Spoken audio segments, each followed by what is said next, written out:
Greetings. I'm Dave Householder, and I'm blessed to be your Bible teacher, coming to you from our place in the Anza Borrego Desert of Southern California.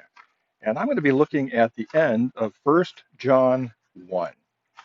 And First John 1 talks about a whole bunch of different things, but at the end, it says that we need to work on our wandering. And it says this in the original Greek, which I just looked up, just to make sure that I'm not reading into this text something that I would like it to say. And it says, if we say that we don't wander, and the word is the same root from which we get the word planet, because the planets appear to wander in the sky as opposed to the stars, which are fixed. And that's why they're called planets. And so it's the same root. If we say that we don't wander from the path, we deceive ourselves, and the truth is not in it. We don't have truth. But if we come to an agreement with God, if we say the same words together with Him, if we come to an agreement that we miss the mark, and this is an archery term, that we miss the mark, we don't always hit a bullseye with life, we wander off the path of our very best life. And if we can admit that, then God, who is faithful and just, will send away, it says, will send away our mistakes and cleanse us from everything that isn't just. And we so often get focused on getting forgiveness rather than working on actual change. And what I mean by that is if we do something wrong when we're little kids, the important thing is that if our parents are mad, that they get over that and we're no longer in trouble. And the problem with that is that we're always thinking in terms of God as if we're toddlers, and God's mad at us, and we want Him to get over it and not to be mad at us anymore. And so if He says, it's okay, I forgive you, then we're not going to get a spanking or something like that. And we bring that sort of childish way of looking at sin into our adult life. If we've done something wrong, we better get forgiven for it. But these words really aren't about that. It's more about an adult way of looking at the fact that we wander. And we don't want to wander. We don't want to wander. We want to stay on that plan A for our life, God's plan A for our lives. We want to be living our best life, not just kind of sort of hitting it. You know what it's like when you really feel like you've just nailed it in life. We say, oh, I just nailed it. I just nailed that test. It means we hit the bullseye. And we want to do more of that in life. And it's not a matter of, are we keeping certain rules? Are we conforming to a certain pattern? It's not about that. It's, are we living the life God brought us into the world to live? And the truth is, First John says no. We keep wandering off the path.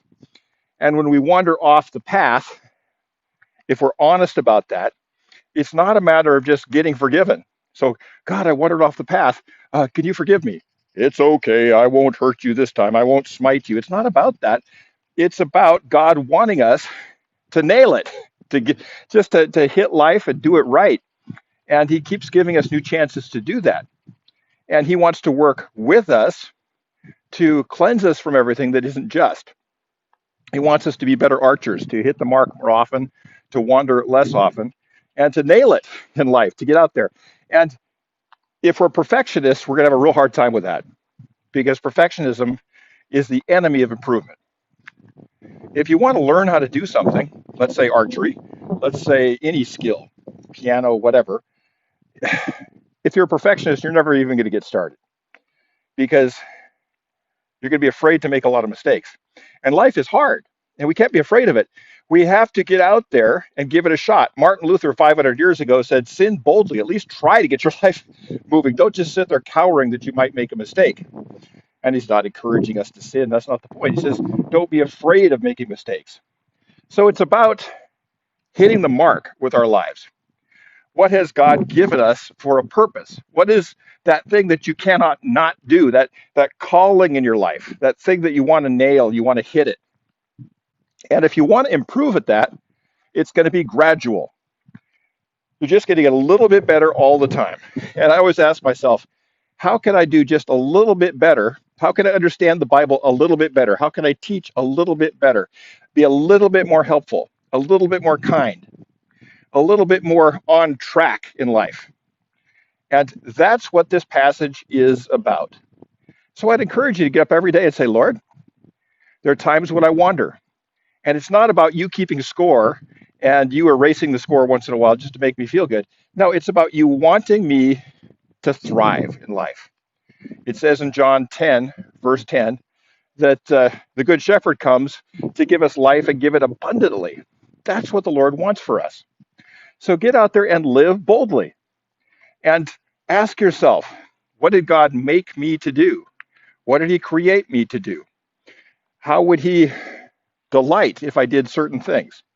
How can I do more of those things? How can I improve a little bit today and a little bit tomorrow and take it one day at a time? I think all of us can live a day tomorrow 1 or 2% better. And over the course of a year, that adds up a lot. So that's what I try to do. I try to just do a little bit better every day. And with God's help and Him cleansing us from all of these things and sending away, literally sending away our mistakes and saying, let's just get back in there. I had a football coach in college, Frosty Westring, and I was very immature, made a lot of mistakes. And he would look me right in the eye and say, how are you going to do this next time? Get him next time. He would never yell at me, never get upset. But he'd say, next time, visualize what you're going to do and do it a little bit better. And I've never forgotten that. So blessings on you as you live this day as best you can.